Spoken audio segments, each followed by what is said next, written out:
Sensodyne rapid action सिर्फ 60 seconds में आराम देता है। मैं रेकमेंड करती हूँ सेंसोडाइन रैपिड एक्शन का रोजाना बाकायदगी से इस्तेमाल।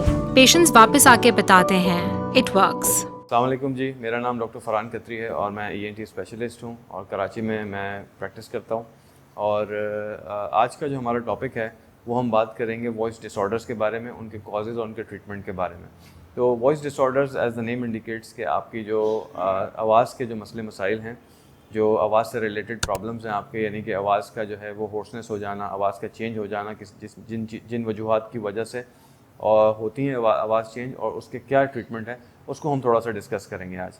तो सबसे पहले जो कॉजेज़ होती हैं उसमें हम सबसे पहले डिस्कस करेंगे स्पैज़मोडिक डिस्फोनिया को, ठीक है ना।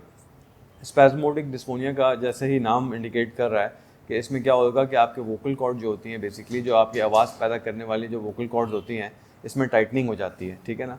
वोकल कॉर्ड्स की टाइटनिंग हो जाती है और इसकी वजह यूजुअली क्या होती है, वोकल अब्यूज़ होती है। यानी कि आप गलत तरीके से अगर वॉइस का इस्तेमाल करेंगे तो उसकी वजह से क्या होता है कि आपके जो वोकल कॉर्ड्स, जो आवाज़ के पर्दे होते हैं, टाइट हो जाते हैं और उसकी वजह से आवाज़ जो है वो चेंज हो जाती है। और इन केसेस में हम यूजुअली जो है वो स्पीच थेरेपी एडवाइस करते हैं पेशेंट्स को। स्पीच थेरेपी होती है तो उसके बाद जो है ये चीज़ बेहतर हो जाती है। अच्छा, सेकंड कॉज की हम बात करते हैं, उसमें जो है वोकल नोड्यूल्स होते हैं और वोकल पॉलिप्स होते हैं, ठीक है। ये वोकल नोड्यूल्स और वोकल पॉलिप्स जो हैं, इनकी भी यही वजह होती है, वोकल अब्यूज़ होता है जिसकी वजह से ये होते हैं। और वोकल अब्यूज़ बेसिकली किन लोगों में होता है, ज़्यादातर जो टीचर्स होते हैं या सिंगर्स होते हैं या सेल्समैन होते हैं या वो लोग होते हैं जिनको बातचीत बहुत ज़्यादा करनी होती है। अगर वो बहुत ज़्यादा बातचीत करें और अपनी आवाज़ का गलत तरीके से इस्तेमाल करें, जिसको अब्यूज़ हम कहते हैं, तो उसकी वजह से क्या होता है कि आपके जो आवाज़ के पर्दे होते हैं उनमें छोटा सा डैमेज होता है। डैमेज होगा तो उसमें क्या होता है, कभी कभी दाने बन जाते हैं जिनको हम वोकल नोड्यूल्स बोलते हैं। और अगर उसमें कभी कभी जो है गोश्त बढ़ जाए या बड़ा सा दाना, बहुत बड़ा सा दाना बन जाए, तो उसे हम पॉलिप कहते हैं। तो वोकल पॉलिप्स और वोकल नोड्यूल्स ये दो प्रॉब्लम्स हैं, ठीक है। इसमें हम यूजुअली मरीज़ों को एडवाइस करते हैं कि आप वॉइस रेस्ट करें। वॉइस रेस्ट से और स्टीम इनहेलेशन वगैरह से कभी कभी अगर छोटे मोटे होते हैं तो वो नॉर्मली ठीक हो जाते हैं, लेकिन अगर ना ठीक हो तो फिर हम उसको सर्जिकल ट्रीटमेंट की तरफ जाते हैं। उसमें हम एक छोटा सा प्रोसीजर होता है, डायरेक्ट लेरिंगोस्कोपी, वो करते हैं और उसको विजुलाइज करते हैं और फिर उसको हम सर्जिकली रिमूव करते हैं, ठीक है, ताकि ये मसला ठीक। और उसके बाद कुछ टाइम लगता है मरीज़ों को, एक हफ़्ता 2 हफ्ते लगते हैं रिकवर करने में। और वोकल कॉर्ड जब हील अप हो जाती है तो वो मसला जो है होर्सनेस का या चेंज ऑफ वॉइस का वो ठीक हो जाता है। इसके बाद तीसरी कॉज की हम बात करेंगे। तीसरी कॉज क्या होगी, क्रॉनिक कॉफ।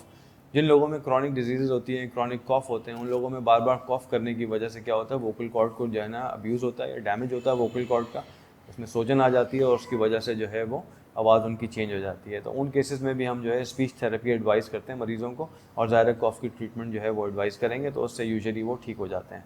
उसके बाद चौथी कॉज की बात हम करेंगे। उसमें जैसे आपको पता है कि वोकल कॉर्ड्स बेसिकली सांस की नाली का हिस्सा होते हैं, ठीक है। तो अगर सांस की नाली, जिसको हम लैरिंक्स कहते हैं, उसका इन्फेक्शन हो जाए किसी वजह से, तो उसकी वजह से जो है वो आवाज़ चेंज हो सकती है। जैसे लैरिंजाइटिस, जैसे मेडिकल टर्मिनोलॉजी में लैरिंजाइटिस कहते हैं, या आप कॉमन टर्म्स में आप उसे कह लें कि सांस की नाली का इन्फेक्शन होना।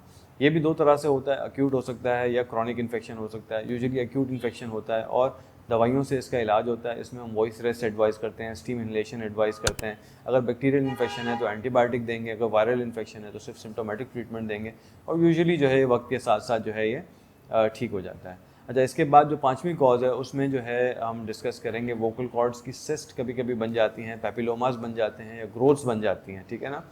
ये उन लोगों में होता है। सिस्ट तो किसी में भी बन सकती है ज़ाहिर वोकल अब्यूज़ की वजह से, लेकिन जो ग्रोथ्स हैं या पेपिलोमास हैं, ये यूजुअली जो है स्मोकर्स में होते हैं। स्मोकिंग जो लोग करते हैं और जो कंटिन्यूसली जो है वो अपने वोकल कॉर्ड को एक्सपोज करते हैं गलत फ्यूम्स के साथ, उसकी वजह से क्या होता है कि उसमें ग्रोथ बन सकती है, खुदा न खासा कोई कैंसर बन सकता है उसका, वोकल कॉर्ड्स का। तो उसकी वजह से, या किसी और सांस की नाली के हिस्से का, तो उसकी वजह से भी जो है आवाज़ चेंज हो जाती है। और उन केसेस में भी जो है वो ट्रीटमेंट वही होता है। अगर खुदा न खासा किसी को कैंसर है तो उसका इलाज फिर इसका रिमूवल होता है, या उसमें शुआएं लगती हैं, या उसमें कीमोथेरेपी होती है। जिस तरह नॉर्मल कैंसर का ट्रीटमेंट होता है, इसी तरीके से इसका भी ट्रीटमेंट होता है। अच्छा, इसके अलावा जो है हम अब आते हैं छठी कॉज के ऊपर।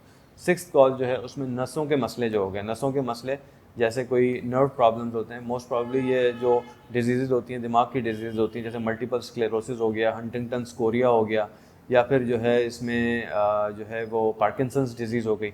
ये सब ऐसी बीमारियां हैं, न्यूरोलॉजिकल डिजीज़ हैं जिनमें नसों के मसले होते हैं। और अगर नसों के मसले वोकल कॉर्ड्स से रिलेटेड हो तो ज़ाहिर है वोकल कॉर्ड्स की मूवमेंट पे असर पड़ता है और उसकी वजह से जो है आपकी आवाज़ जो है वो चेंज हो सकती है, ठीक है। अच्छा, इसके बाद 7वीं कॉज की हम आते हैं। 7वीं जो कॉज है उसमें सोजन आना वोकल कॉर्ड्स के ऊपर, आपके आवाज़ के पर्दों के ऊपर सोजन आना, वो किसी भी वजह से आ सकते हैं।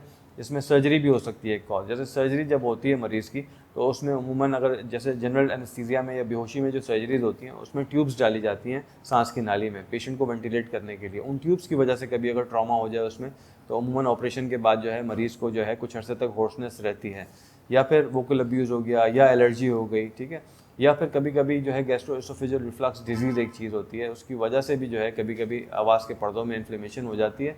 जैसे मैदे में से जो है वो एसिड का ऊपर की तरफ आना, गले की तरफ आना, और फिर सांस की नाली में जो है वो असरअंदाज होना, और उसकी वजह से वोकल कॉर्ड्स में सोजन आ जाना, तो उसकी वजह से भी जो है आवाज़ ख़राब हो सकती है।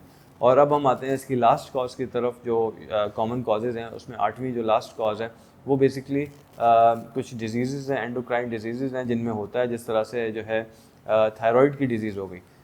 हाइपोथायरॉयडिज्म एक डिज़ीज़ होती है जिसमें आपके जो थायराइड हार्मोन्स हैं वो कम हो जाते हैं। जो थायराइड ग्लैंड होता है वो अपने हार्मोन्स कम बनाना शुरू करता है।